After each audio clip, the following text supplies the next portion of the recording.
we were supposed to do this training, just for the information of everybody, sa Crossroad po. Okay? Kaya lang, we felt nung ating year-end training, na konti lang yung na-accommodate sa Crossroad, kaya ginawa po natin dito sa Inares. You see, ang capacity po ng Inares is around 3,000 seating capacity. But we've printed about 4,000 tickets. So sila, Miss Donna of Operations, nag-print ng maraming ticket. And ladies and gentlemen, yung 4,000 na yun sold out in just few days. But ladies and gentlemen, just today, na-sold out na po yung 4,000. Ang dami pa rin distributor sa labas ang walang ticket kanina. Kaya lumalabas po na ang capacity ng Inares, hindi na naman tayo kasya kasi ang nandito, more than 4,500 kayong nandito.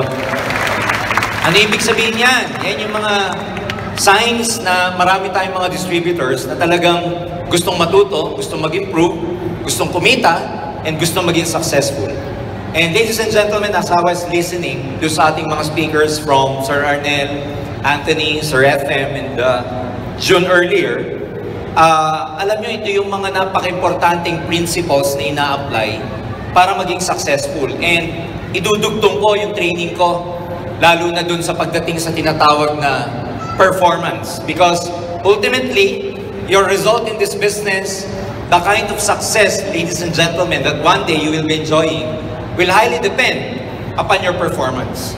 So, kailangan lang maintindihan natin na tayong lahat, we have to be at par. Ibig sabihin, katulad na narinig natin kay Anthony kanina, we have to do our best every day.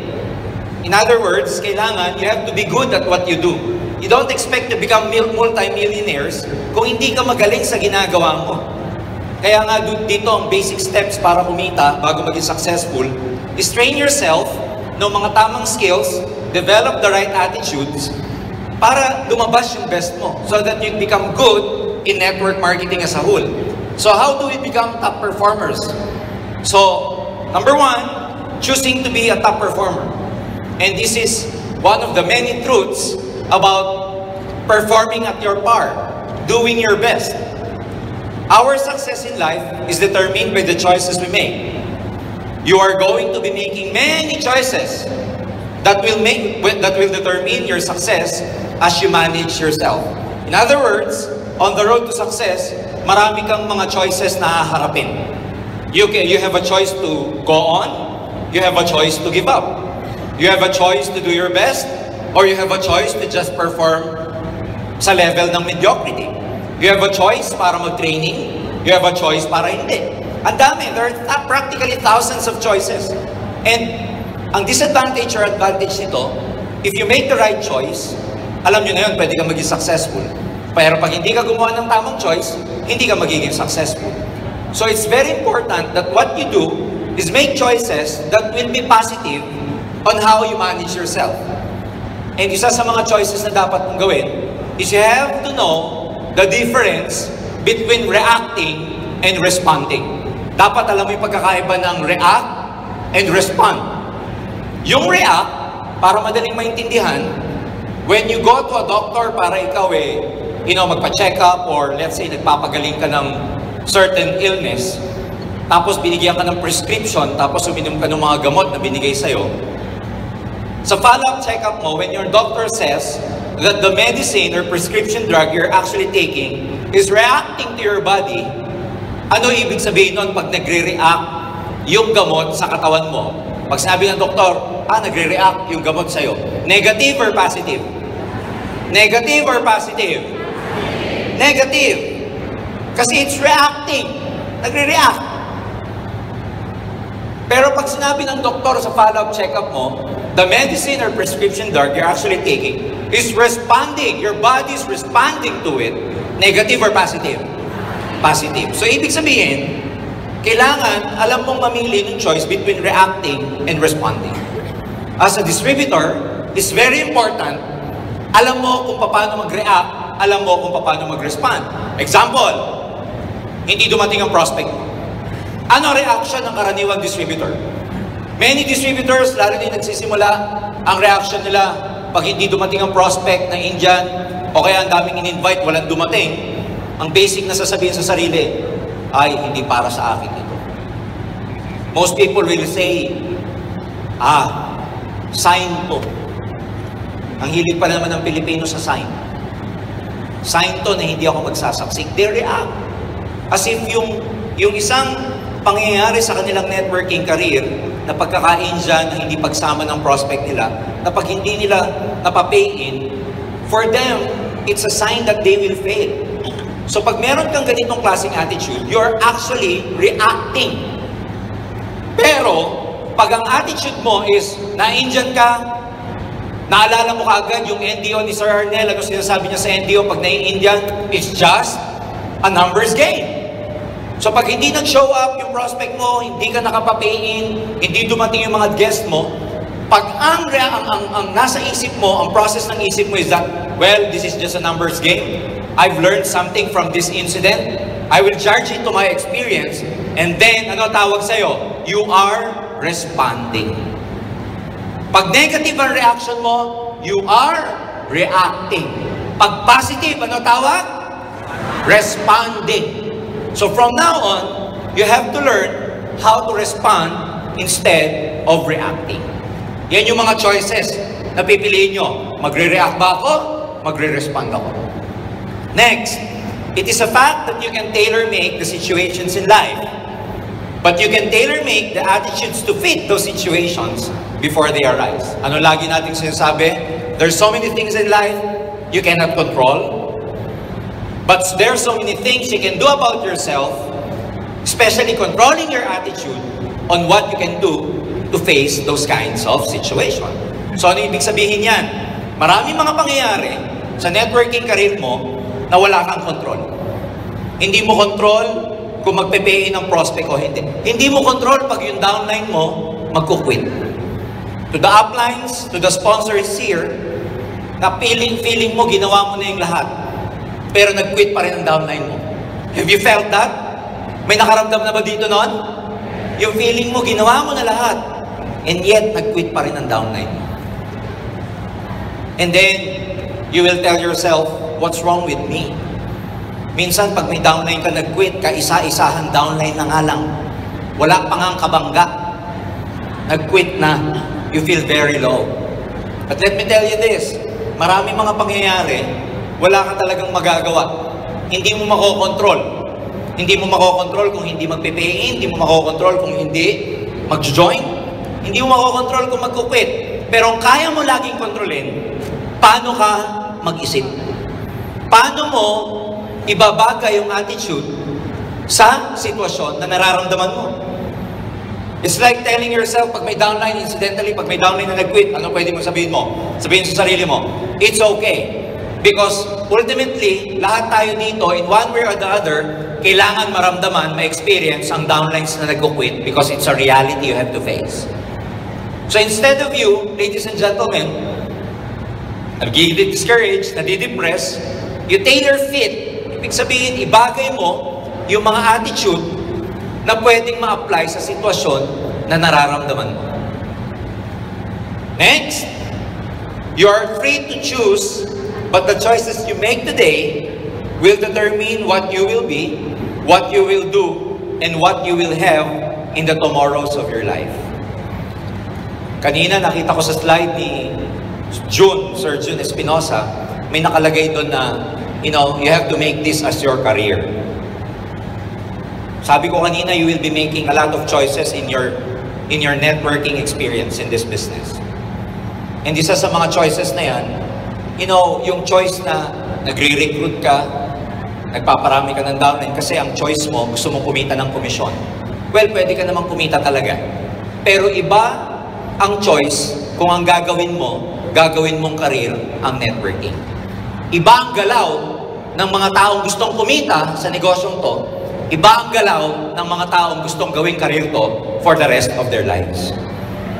So magkaiba yon. Mamaya i-defend ko sa inyo, bakit importante yung mga choices na ginagawa mo. You made a choice, ladies and gentlemen, to sit down and attend our training. So ano ibig sabihin nun sa tomorrows ng buhay nyo?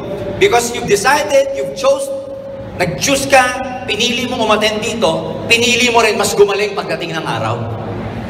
Yung mga mas pinili na hindi umattend dito, that's a choice they make. But ladies and gentlemen, it's also a choice na ginawa nila na lalo silang tatagal sa posisyon nila.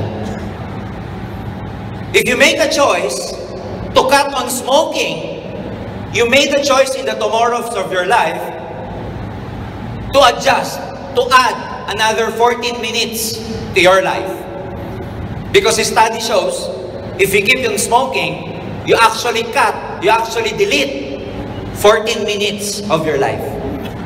So if you stop smoking, you've actually decided, you've actually chose to add 14 minutes to your life. Choice, nag-cut down ka ng fats, nag-cut down ka ng cholesterol. Ano ang anihin mo pagdating ng araw? Mas fit ka. Ang choice na kinuha mo, hindi ka pa rin namimili sa foods. Kumakain ka pa rin ng matamis. That's a choice. Ang dami mong kinakain kanin gabi-gabi.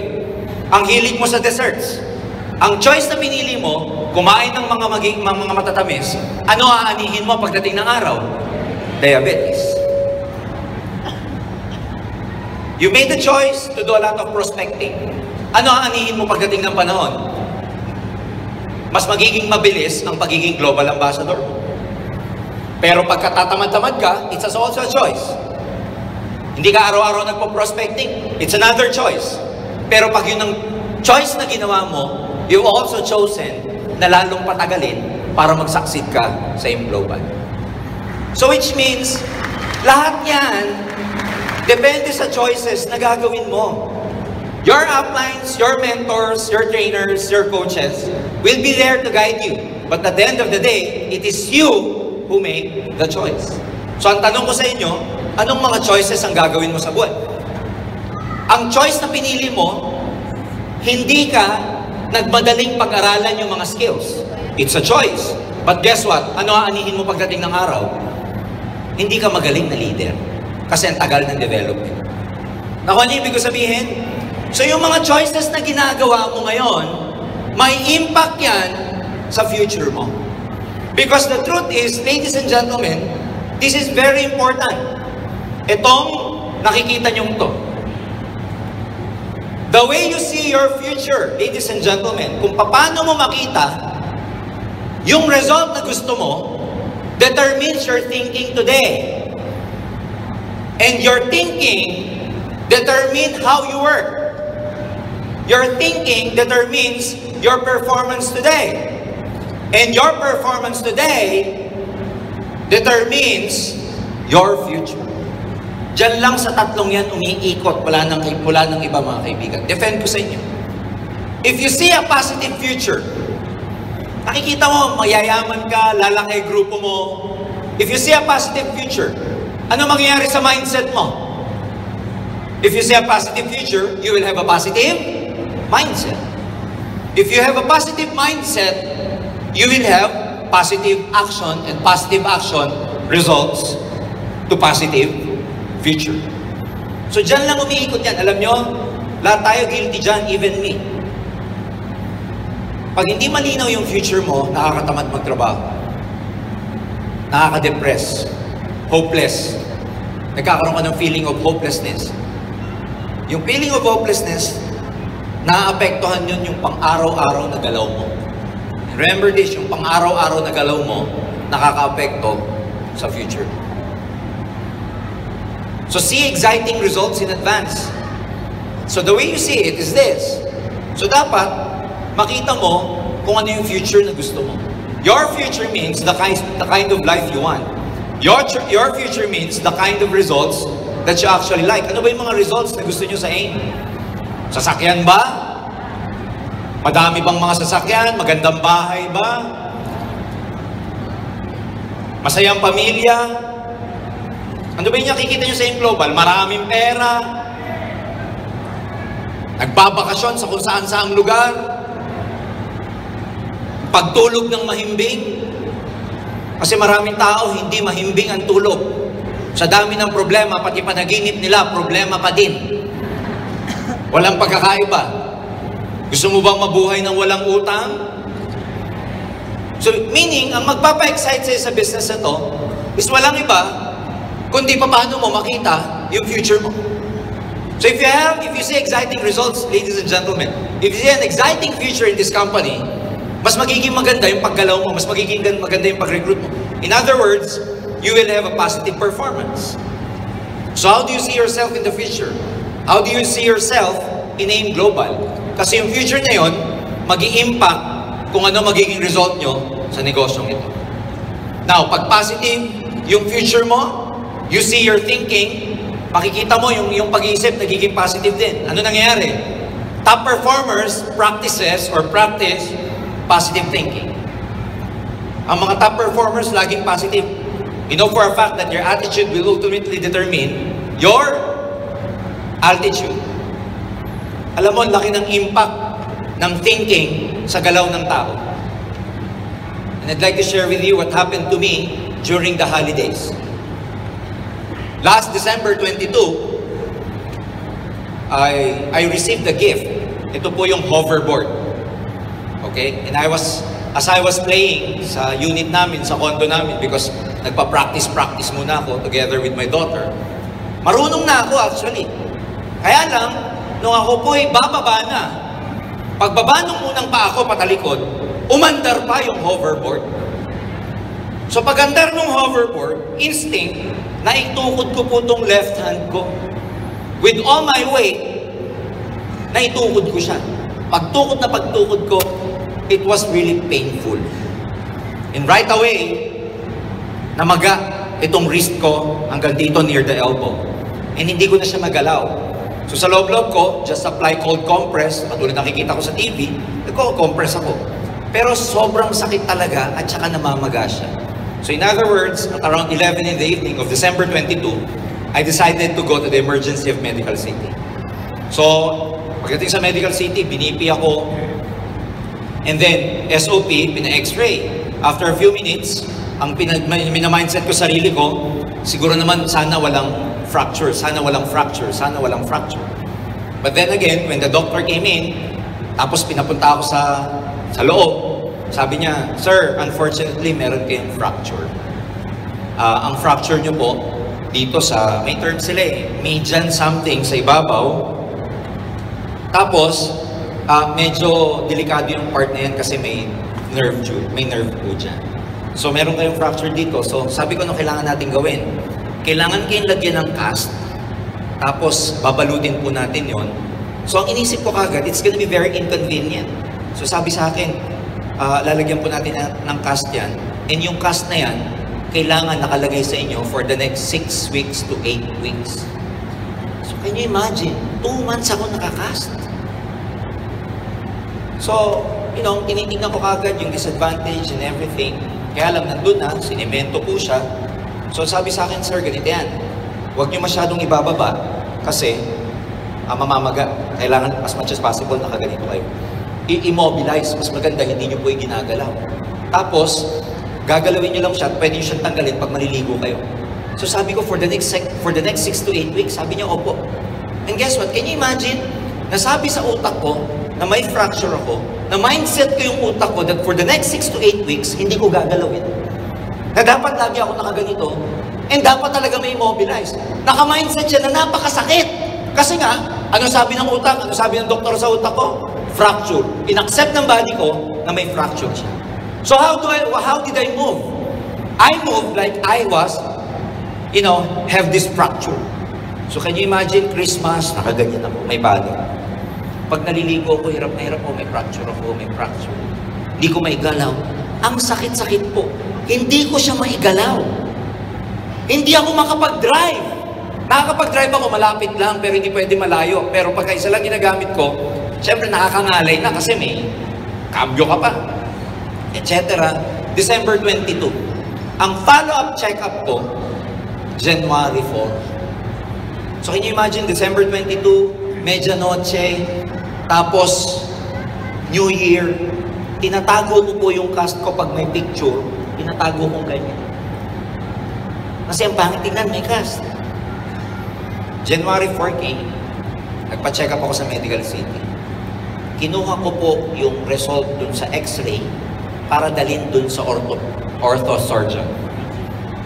As soon as I pulled out the x-ray plates, meron po dong diagnosis yung radiologist, di ba?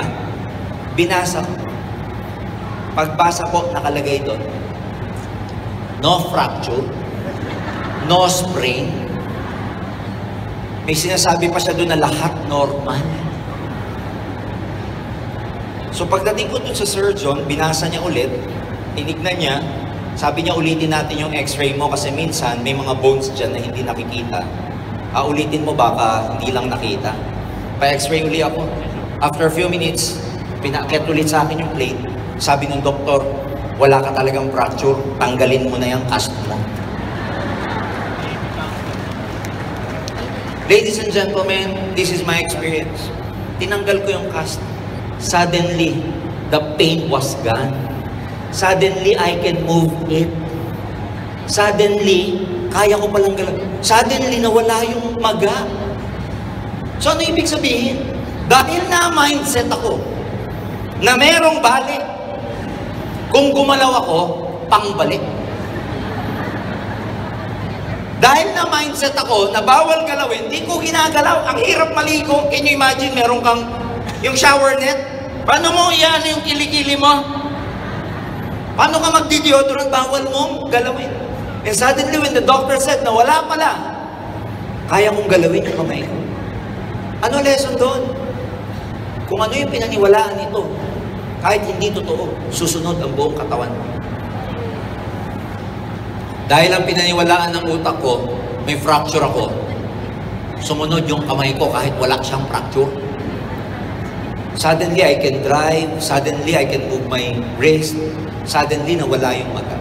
Ganon ka-powerful ang mindset na kaya niyang maapektuhan yung overall performance. So, ladies and gentlemen, kung hanggang ngayon may duda ka, kung hanggang ngayon negative ka, kung hanggang ngayon depressed ka, kung hanggang ngayon nahihirapan, ang iniisip mo, mahirap, mahirap, mahirap. Believe me, the whole universe will conspire with you kasi iniisip mong mahirap. Iniisip mo, ang hirap mag-recruit, ang hirap makapagpa-pay-in, hindi ako leader, hindi ko kayang magsalita sa harap, follower lang ako, hindi ako magaling, mababa ang IQ ko. All these things, kahit kasinungalingan, pag pinaniwalaan itong totoo, magkakatotoo sa buhay mo.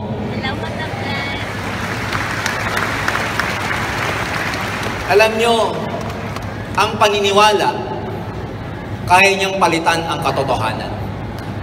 Ulitin ko. Ang paniniwala, kaya niyang palitan ang katotohanan. Marami tayong kasama dito sa AIM Global. Ang katotohanan nila, sila'y mahirap nung nagsimula. Sila'y walang tinapos. Sila'y hindi magaling. That's the truth.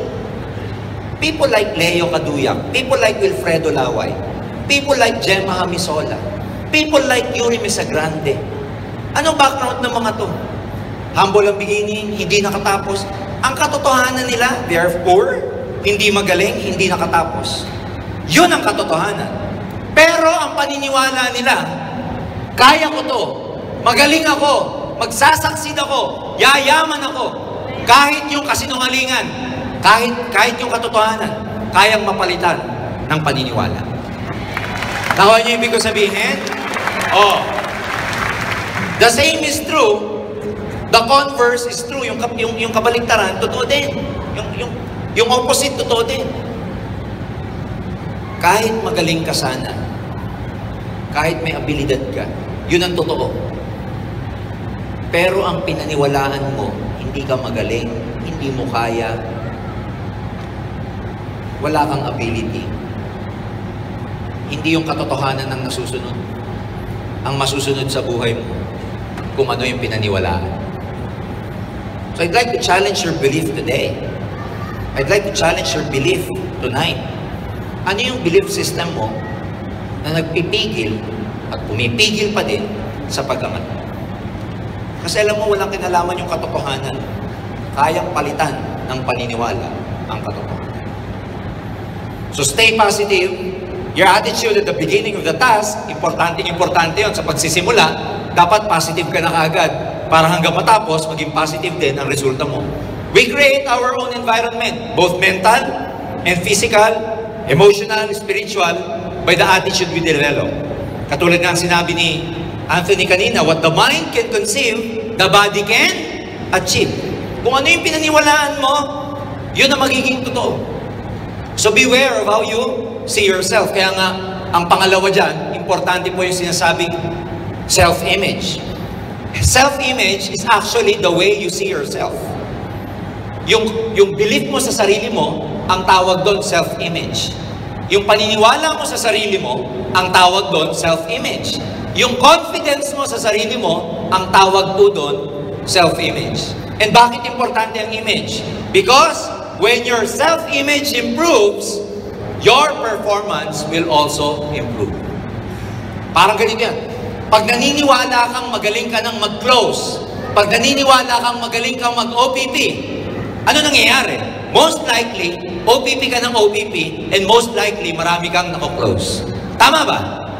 Pero pagka ikaw, hindi ka naniniwalang magaling ka. Pag ikaw hindi ka naniniwalang hindi ka pa magaling mag-close. Pag ikaw naniniwala na hindi mo pa kaya, normally, it affects your performance. Ayaw mo mag-OPP. Gusto mo lagi nandyan yung upline mo. Simply because you don't have a healthy self-image yet.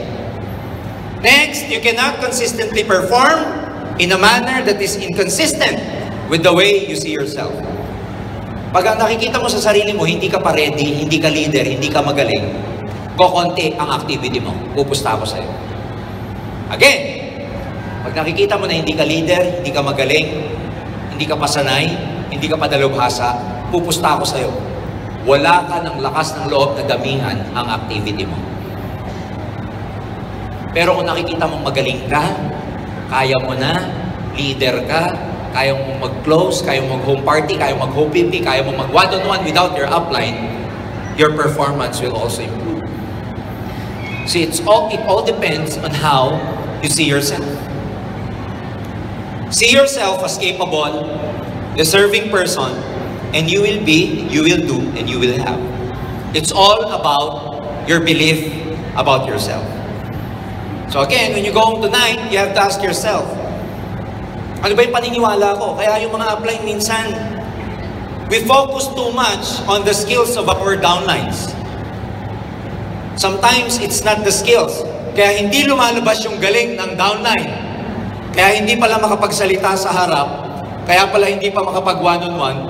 It's not because of the skills. Ang problem nila, the way they see themselves, we call self-image.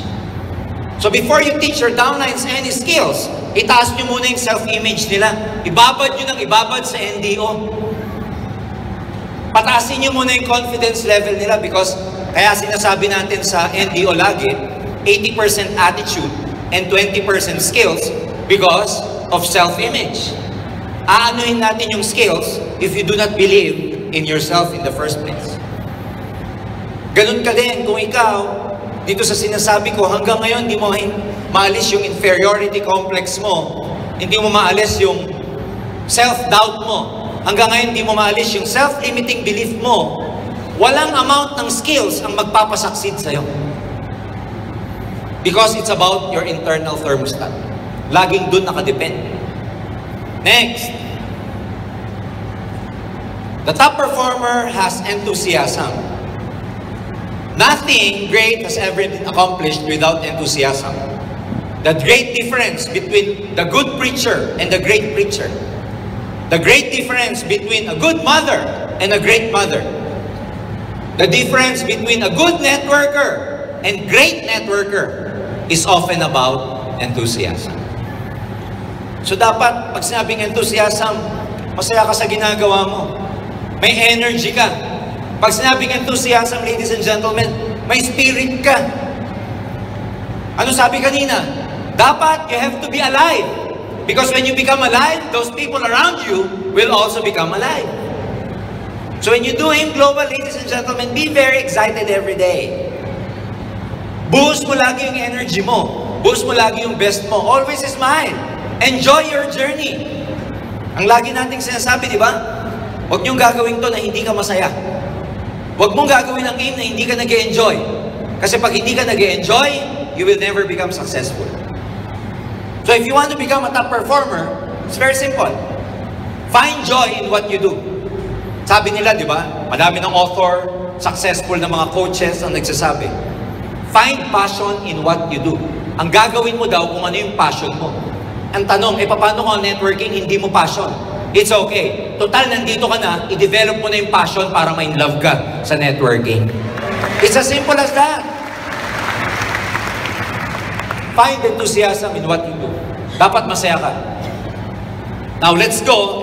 Enthusiasm is an outward expression of an inner positive and happy feeling.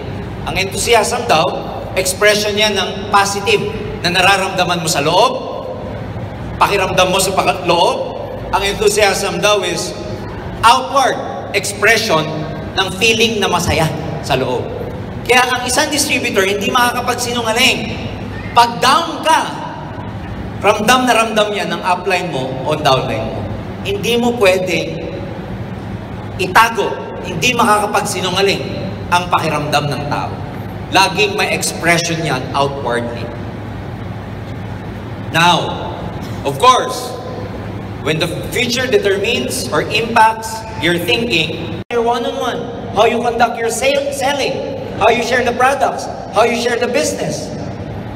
So clear your minds, friends, para yung performance mo maging maganda. Often, we focus on our performance, neglecting the workings of our minds. I've been a trainer for so many years, ladies and gentlemen, and I always believe in the power of the mind. Yung power ng thinking. Kasi mapaapektuhan ng thinking mo yung performance mo. So, let's talk about performance. Performance is actually the execution or accomplishment of work, acts, and feats. At the end of the day, sa networking, workers are winners. Sabihin mo, workers are winners.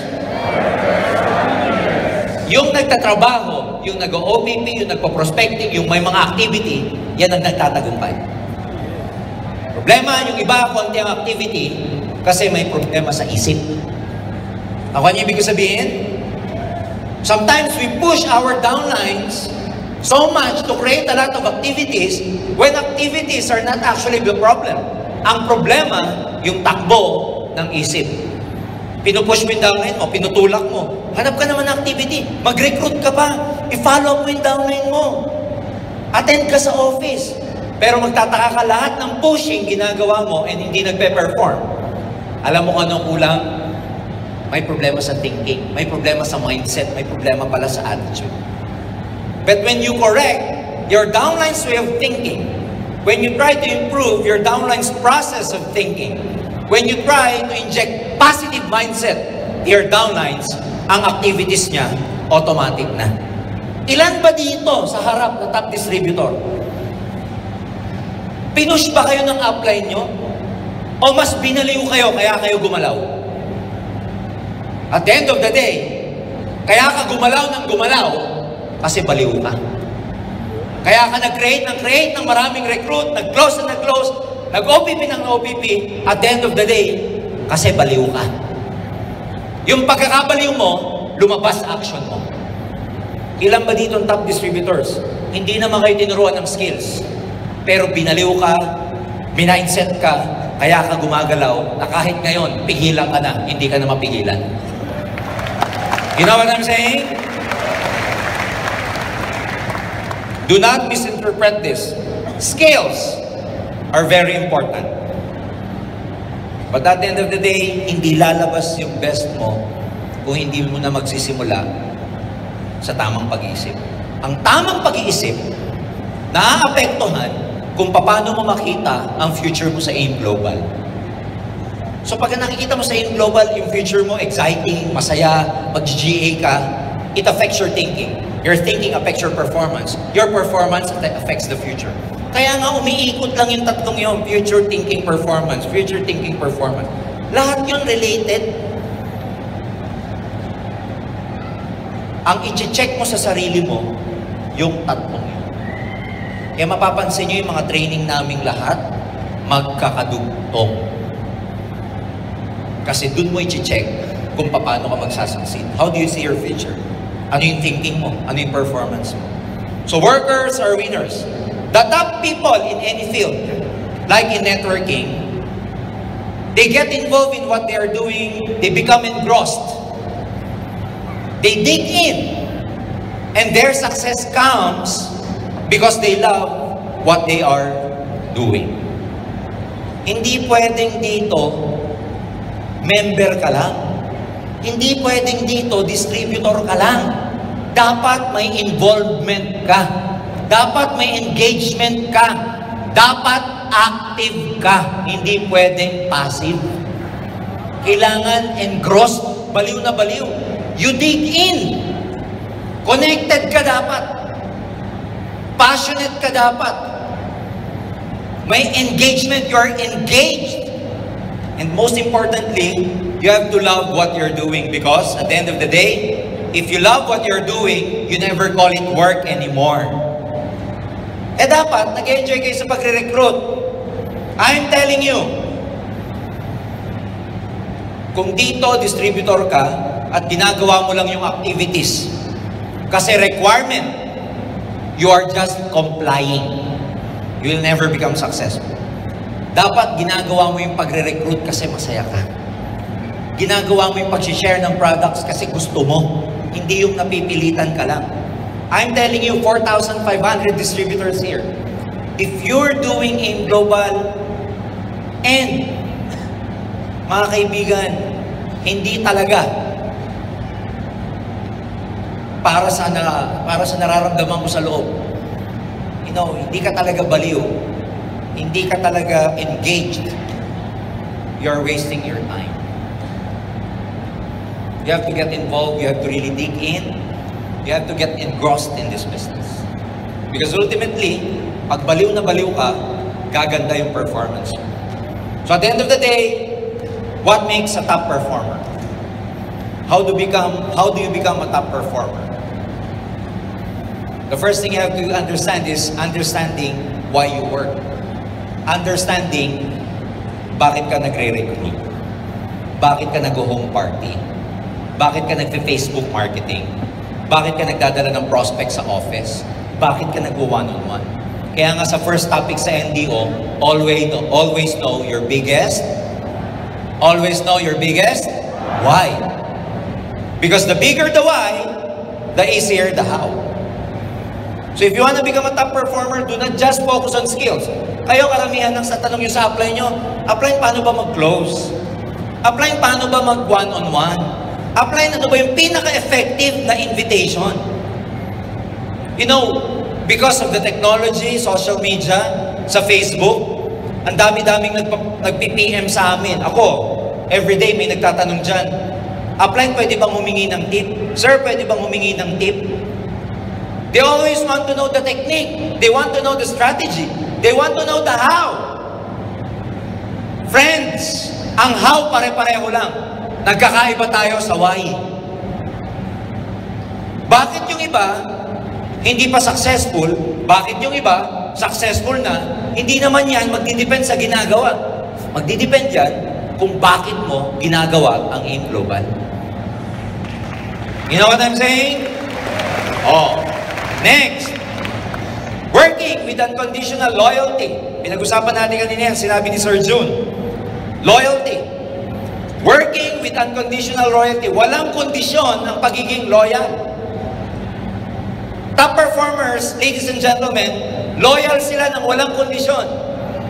They stick to the company during good times and bad times. You know, stick to your team during bad times and good times. Hindi yung pagka, you know, may disagreement na, konting pagtatalo, ayaw mo na sa team mo. Hindi ganon. Ladies and gentlemen, be loyal means leadership. Madedetermine kung anong klaseng leader ka based on your loyalty. So top performers, ladies and gentlemen, they believe in what they do. Yes, may disagreements. Yes, may internal conflicts. Pero ang pagiging loyal is dapat unconditional. Whether good times or bad times, we stick together in AIM Global. Be patient and you will be rewarded. Wala namang overnight success. Lahat nagtsatsaga, lahat nahihirapan. Sabi nga ni, I forgot this networker, apelyido niya Wolf. If you want financial freedom, if you want an easy way of making money, if you want to become financially free overnight, if you want time freedom instantly, ladies and gentlemen, network marketing is the wrong business for you.